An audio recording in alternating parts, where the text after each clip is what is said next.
Hey everybody, I'm the 13th Wolfman, and you know what? I just got done watching a really cool movie called Man Bait. Man Bait. It came out in the 1950s. It was put out by Hammer Films. Back in the 1950s, an American went over to England and said, "Hey, I think I can help. I think I can help you guys out at Hammer, like they really needed the help. I can produce noir films." And if you wonder what the definition of a noir film is, I'm going to put that right here. And yeah, so a noir film is a crime drama, a morally ambiguous type of movie.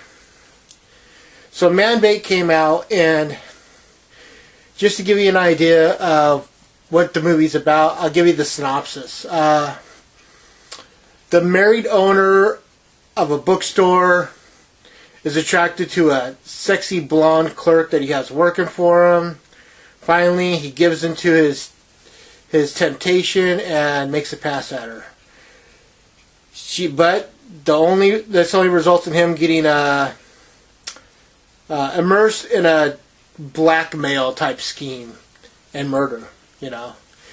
Directed by Terence Fisher, it starred George Brent, Margaret Chapman, Raymond Huntley, and Deanna Dors.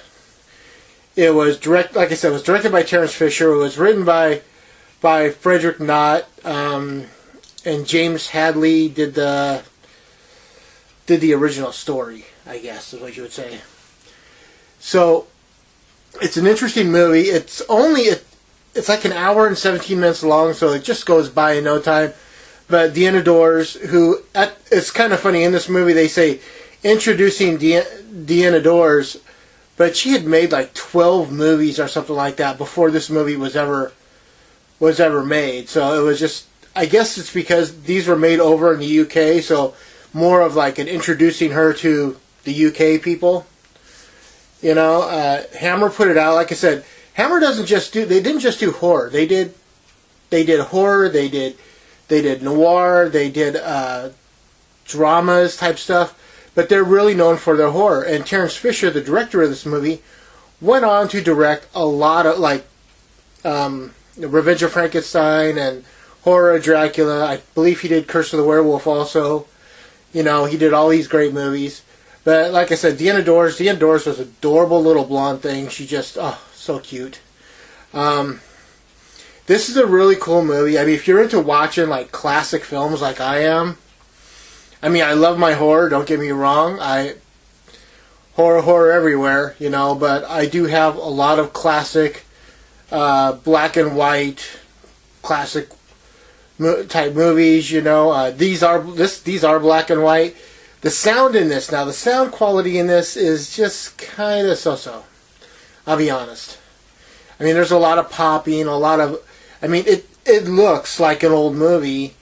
There's a few scratches on the film, as much as they did, you know, a little bit of dust on the film type of thing, and you hear the popping of the audio.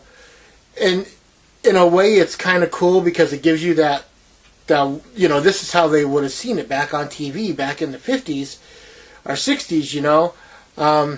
So it just has that really nice kind of, you know, retro quality to it, I guess is what I'm trying to say. I really like this movie. This was a fun movie to watch. The people over at the Sprocket Vault, you know, sent over, there's 2 volumes. I will show them in another video. But there's 2 volumes of like a total of like 14 movies of nothing but these noir. They're called Hammer Noir. And it's all the noirs that Hammer put out over that time. And so, yeah, like I said, the people over at Sprocket Vault sent these over so I could review them for them. And I'm going to review the product itself. And I'm also going to review the movies individually. And I'm starting with Man Bait. So with this, I will give this 2.5 chainsaws out of 4. I really liked the movie. I thought it went by. It had a smooth pace to it. Deanna Dors is a doll. George Brent did a great job in this movie. Margaret Chapman also did a great job. I mean, It was a really well written, well directed, well acted movie. And I say thank you for letting me review this. Again, it's 2.5 chainsaws out of 4. I want to know what you guys have to think. Have you seen this movie? Do you have this collection? If not, you know, tell me about it. Like, subscribe, share, leave a comment down below. And for that, I'm the 13th Wolfman. Of course, I'm on the prowl.